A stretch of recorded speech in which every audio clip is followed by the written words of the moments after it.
Et c'est parti. Salut à tous et à tous, c'est Toto, j'espère que vous allez bien. En tout cas, moi ça va nickel, les gars. Aujourd'hui, toute nouvelle vidéo. Et aujourd'hui, les gars, nouvelle vidéo spéciale parce que j'ai vraiment pas l'habitude de faire ça. C'est la première fois d'ailleurs que je vais faire ça. Les actualités du Bayern Munich. Avec. Alors, il y a eu une polémique avec Christopher Nkunku au Bayern Munich. Donc, à ce qui paraît, du coup, le contrat a été refroidi, je sais pas quoi. Donc, c'était marqué Christopher Nkunku refroidi par le Bayern Munich. Mauvaise nouvelle pour Christopher Nkunku. Le Bayern Munich affirme que l'international français n'est pas dans ses plans. Alors là, ça m'a agréablement surpris.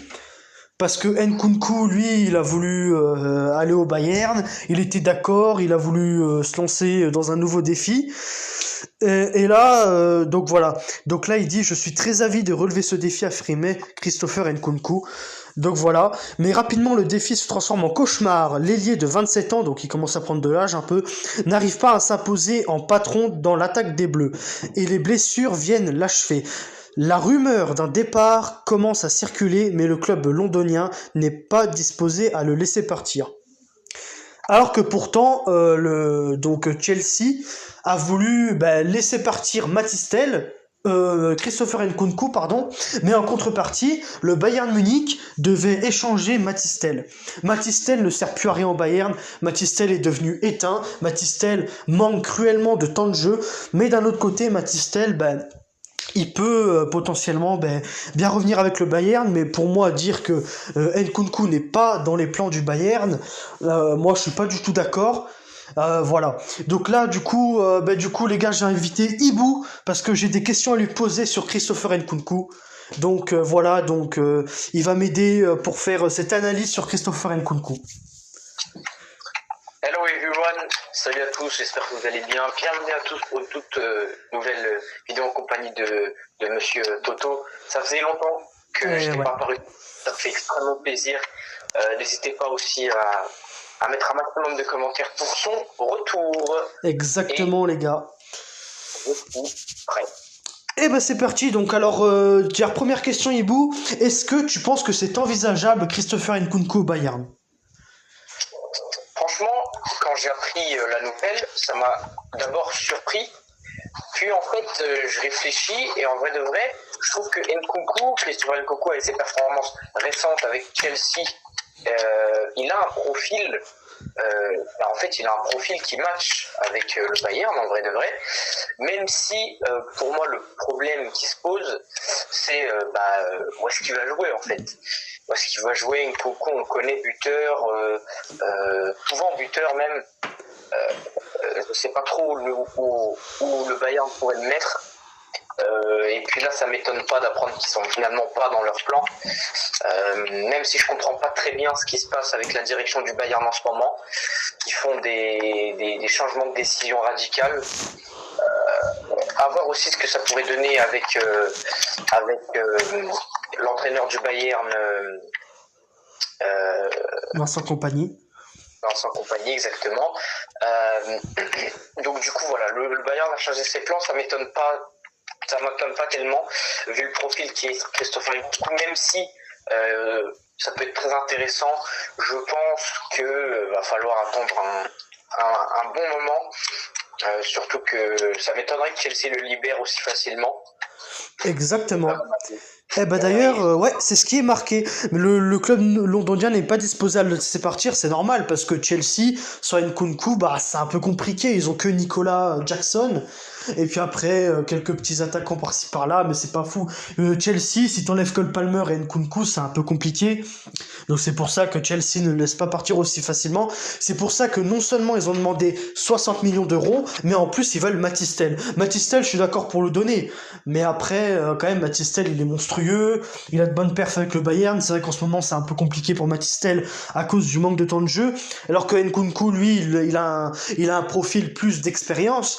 Et donc, voilà, mis à part Harry Kane, la pointe du Bayern, voilà. Imaginons Harry Kane se blesse, et Nkunku pourra toujours le remplacer. Ou alors Nkunku peut remplacer Serge Gnabry, ou voilà quoi, d'avoir peut-être une attaque avec Nkunku, Jamal Musiala, Harry Kane et Michael Olise, donc l'attaque du Bayern, ce serait fou. Et là, ben, c'est vrai que entre Serge Gnabry et lui, il y a quand même pas photo. Donc voilà quoi. Ensuite, ben là, donc voilà, et puis à ce qui paraît, il n'arrive pas à s'imposer dans l'attaque des Bleus. Alors qu'est-ce que t'en penses, ça, qu'il n'arrive pas à s'intégrer en équipe de France, alors que pourtant il a été buteur face à l'Israël, on s'en rappelle. Mais quand même, il a bien joué contre l'Italie, il a de bonnes perfs en équipe de France, donc que penses-tu de cette phrase? Hum, Le groupe qui n'arrive pas à s'imposer en équipe de France, moi je trouve que c'est un peu abusé. Je trouve qu'il a il a des plutôt, il fait des plutôt bonnes performances au contraire. Je pense en équipe de France, il y a quand même des personnes plus problématiques que lui, très clairement. Oui, il y a des personnes beaucoup plus problématiques que lui en équipe de France. Mais là, pourtant, apparemment, dans ce que tu me dis, ne serait pas suffisamment bon, ce qui m'étonne beaucoup. Moi, je pense qu'il faut faire une différence entre son niveau à l'international et son niveau en club, parce que ça peut complètement varier. Il y a des joueurs qui sont excellents en sélection, mais qui sont très nuls en club. D'autres c'est le contraire. Et pour moi, il n'y a que les légendes qui s'imposent dans les deux cas. Eh ben Donc, exactement. Je suis moi entièrement d'ailleurs, d'accord avec cette analyse, hein. Donc là, bah oui. Donc je vais lire rapidement la suite. Donc la suite. Donc, ok, donc la donne a changé et les deux parties auraient décidé de se séparer. C'est alors que le Bayern Munich se présente et prend connaissance du prix du buteur. Enfin, c'est ce qu'on pensait, l'échange Nkunku-Matistel n'est juste pas possible. Alors là, je suis pas d'accord parce que Nkunku, Matistel, bah oui, c'est deux attaquants, c'est deux Français. Donc voilà, Chelsea, le Bayern, ça n'a rien à voir, mais ça, on s'en fout. Et le prix de Christopher Nkunku, c'est 60 millions, alors que le budget du Bayern, c'est 150 millions. Donc en vrai, ça va. Nkunku, à l'échelle du Bayern, il est pas hyper cher. Donc en plus, tu libères Matistel, qui n'avait pas de temps de jeu avec le Bayern Munich, et peut-être qu'avec Chelsea, bah, il aura beaucoup plus de temps de jeu. Voilà, peut-être qu'il s'imposera mieux. Et Nkunku, parce que Nkunku, je vous rappelle que Christopher Nkunku, c'est un ancien du Red Bull Leipzig, et que Christopher Nkunku a avoué lui-même qu'il connaissait très bien le Bayern. Alors pourquoi un échange Matistel et Nkunku n'est pas envisageable, ça je ne sais pas. Et à l'heure d'aujourd'hui, je ne sais toujours pas. Annoncé sur le... Oui. moi justement, euh, en fait, dans le meilleur des cas, si le Bayern arrive à recruter Christopher Nkunku, où ils vont le faire jouer en fait. Ah, parce que là, je vois pas du tout de poste libre pour Christopher Nkunku actuellement au Bayern. Bah certes, parce que Harry Kane occupe le BU, Jamal Musiala, Serge Gnabry, Leroy Sané, Michael Olise, donc l'attaque du Bayern est assez remplie. Mais Nkunku pourra quand même avoir une place importante parce que Nkunku c'est pas un Leroy Sané qui fait une bonne performance sur deux. D'ailleurs, Leroy Sané ressort d'une très très belle prestation le week-end dernier, mais bon, quand même il est très irrégulier. Et Christopher Nkunku peut-être jouer à la place de, comme je dis tout à l'heure, de Leroy Sané ou de Serge Gnabry, parce que les deux, Serge Gnabry et Leroy Sané, sont très irréguliers. Alors que lui, Nkunku, il est peut-être un peu plus régulier. Et le fait de mettre, je sais pas, Nkunku à la place de Leroy Sané sur le côté droit, même si c'est pas son poste, et ben il va devoir s'adapter. Ou alors, je sais pas, mettre varier. Peut-être mettre Harry Kane sur le banc, parce que voilà, et Christopher Nkunku à sa place pendant quelques matchs. Donc voilà, il y aura toujours une alternative. C'est comme le Real avec Carlos Ancelotti, où lui, il a une attaque blindée avec Mbappé, Vinicius, Rodrigo, Brahim Diaz, Arda Güler, et pourtant, Carlos Ancelotti, il arrive à faire tourner, même si ça marche pas forcément, il y aura toujours une alternative. Donc voilà, donc moi c'est pour ça que je suis pour un duo Christopher Nkunku, Michael Olise, et un duo par la suite Harry Kane et Jamal Musiala. Donc pourquoi pas, ce serait très intéressant, et surtout le Bayern ferait beaucoup plus peur. Voilà quoi, avec le milieu de terrain, avec Joshua Kimmich et Joao Palinha, avec la défense d'Ayo Upamecano, Kim Min-jae, avec aussi Alphonso Davies et Stanisic qui arrivent, j'espère, prochainement. Et voilà quoi. Donc c'est pour ça que Christopher Nkunku aura toute sa place au Bayern. Donc voilà. Donc du coup, annoncé sur le départ au Bayern Munich, Christopher Nkunku va devoir se faire une autre idée. Le club allemand n'est pas intéressé. Bon bah voilà, malheureusement. Malheureusement. Et nous avons un effectif suffisamment équipé en termes de quantité et de qualité. Nous n'avons aucun intérêt à faire quoi que ce soit en janvier, a déclaré Herberl, ouais, le directeur sportif du club allemand. Bon bah voilà les gars. Donc malheureusement, moi qui étais pour Christopher Nkunku au Bayern, bon du coup c'est mort malheureusement. Donc voilà, donc l'effectif du Bayern est suffisamment rempli certes, mais rien ne t'empêche de pas contenter du minimum et de solidifier. Parce que certes, l'effectif du Bayern est solide et rempli, mais rien ne vous empêche de le renforcer. Donc qu'est-ce que t'en penses toi, Ibou, de cette décision de Herberl, que l'effectif était suffisamment fait en qualité et qu'il n'était pas nécessaire finalement de le renforcer. Est-ce que tu penses que les dirigeants du Bayern se contentent du minimum, ou est-ce que tu penses qu'ils sont confiants et qu'ils sont prêts à y aller comme ça?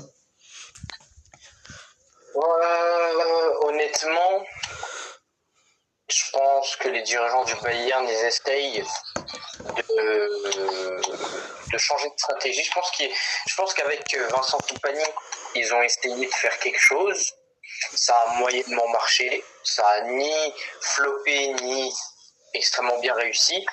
Du coup, là, ils essayent de trouver des alternatives pour changer de direction, sachant que le Bayern est premier au classement, certes, mais suivi de très près, notamment par les Leverkusen. Donc, je pense que la direction est en train de se poser quelques questions. Je pense surtout qu'ils sont, je cherche le mot, qui sont indécis. Voilà. Ils sont indécis, ils savent pas encore très bien ce qu'ils veulent faire. Ils n'ont pas leur directive. Et c'est normal, hein, c'est normal de pas savoir. Ils sont dans une situation, on va dire, un peu délicate, mais ils peuvent se sortir de là. Christopher Nkunku, c'est pas mal. Il rentre dans le budget en effet, mais un transfert c'est compliqué, c'est dur et ça ne réussit pas tout le temps. Donc si le transfert ne marche pas, bien il va falloir se tourner vers d'autres alternatives, à d'autres postes, notamment je pense que le poste de BU est plutôt bien occupé. Donc je pense que le Bayern devrait chercher un poste un peu plus sollicité comme la défense, ou bien même un gardien de but, hein, tout simplement. Et voilà, c'est ce que je pense aujourd'hui du Bayern Munich et de la direction du Bayern Munich. Ok, écoute, Ibou, merci d'avoir répondu à toutes ces questions sur le dossier complexe d'Nkunku. Et ben voilà, donc du coup les gars, ça va être la fin de cette vidéo, j'espère qu'elle vous aura plu. Et ben si c'est le cas, un petit like, vous abonner si ce n'est pas encore fait. Et on se retrouve demain pour le débrief de Bayern Wolfsburg. D'ici là les gars, peace. Et bien sûr, n'hésitez pas dans les commentaires. Là par contre, ça m'intéresse vraiment de savoir ce que vous en pensez de cette affaire Christopher Nkunku. N'hésitez pas à me le faire savoir dans les commentaires. Et on se retrouve demain. Peace. Peace les gars.